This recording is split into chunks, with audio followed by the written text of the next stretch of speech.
All right, welcome back. You may have seen this. If not, you should. A 9-year-old girl blew everyone away with a recent performance on Holland's Got Talent. I didn't know there was a show in Holland. I didn't know there were enough people in Holland, but there are. No one, not that. Well, no, I'm brutal. No, that's not brutal. To fund a show that, like, a regular show. It's a strong and proud country. All right, no, it is. I'm from there originally, I think. Anyway, no one, not the judges, not the audience, was expecting this. It's incredible. Take a look. I'm not saying they don't have talent. I'm just saying how many singers are. Well,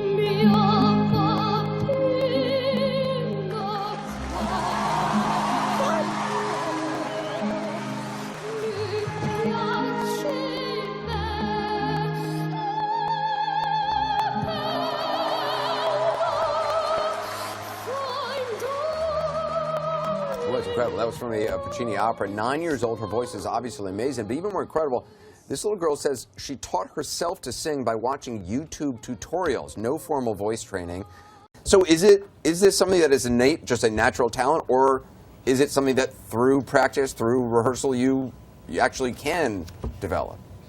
It looks natural, doesn't it? I mean, it gives you chills, but in fact, when you look closely, she illustrates a couple of really powerful things about the way talent is grown.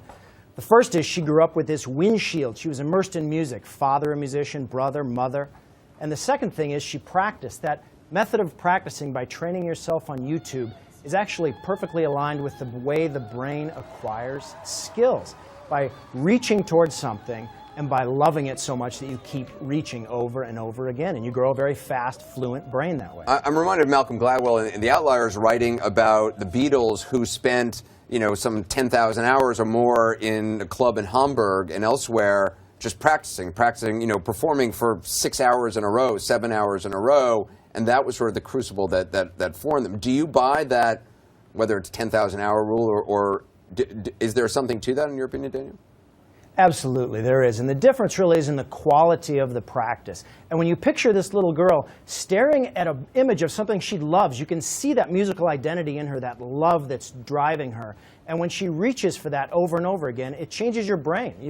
There are brain scans that will show the way that brains will change in response to intensive practice. They get faster, they get more accurate, and you get better at doing whatever you're doing, whether that's playing the Beatles or singing. Daniel, what's the difference between someone who works 10,000 hours and becomes a genius and someone who works 10,000 hours and just doesn't turn out to be that great?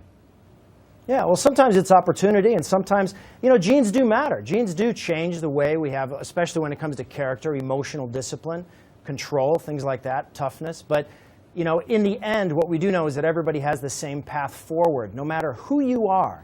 If you practice intensively, if you find something that really connects to your identity and you reach for it over and over again, you're building yourself that talent. So your advice for parents out there is what? Expose their kids to the widest range of things possible and see what sticks? Yeah, I'd say a couple of things. I mean, one is to not be so much like a tiger parent, be more like a Johnny Appleseed parent. Throw stuff out there and see what your kid stares at. To stare is to think. It's the most important signal our kids give us. And the other thing is to give them a little bit of space. Give them a little bit of space to discover what it is that really connects to them. What I love about the whole practice argument is that it kind of defies our idea that we can control our lives by instantly, that we can just change everything.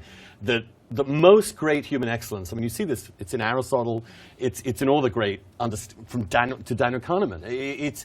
We are just creatures of habit. And our character is what we are used to doing. And what we do makes us different people.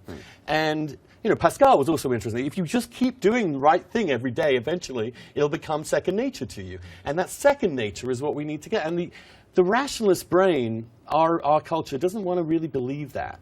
It wants to believe everything can be changed overnight, or you can learn something instantly. It doesn't want to believe that things require practice and practice and practice. And that includes also, I must say, even politics. And other forms of life, where we think we can ideologically, in abstract terms, change everything, but we can't. Well, it certainly seems to make common sense that things take practice, but I listen to all of this, and I hear a lot of pressure. Boy, these kids being told you can become a genius, you can sing like this opera angel on this Holland talent show if you just stare at YouTube enough.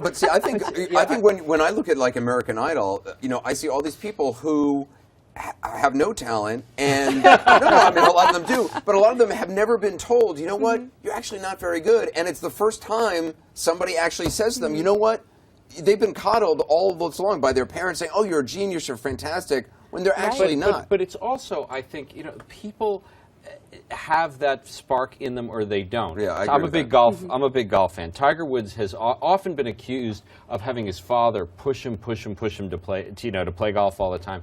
And what Tiger has always said is, you don't understand. I pushed him. I wanted to be a great golfer. I wanted to practice all the time, and that's that's something that you can't teach. You either do or you don't want to do they're also Well, you casting can't teach it, directors. Jeff. I mean, I love that point. That's a good tip. But you can make it more likely by filling the windshield. Think about the environment that little girl who sang grew up in.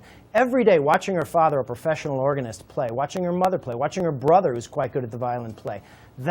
Who we stare at determines who we become. And so if we fill our windshield with those people, that ignites. I mean, we know how the circulatory system works and how the respiratory system works. Our motivational system works by staring at someone we want to become.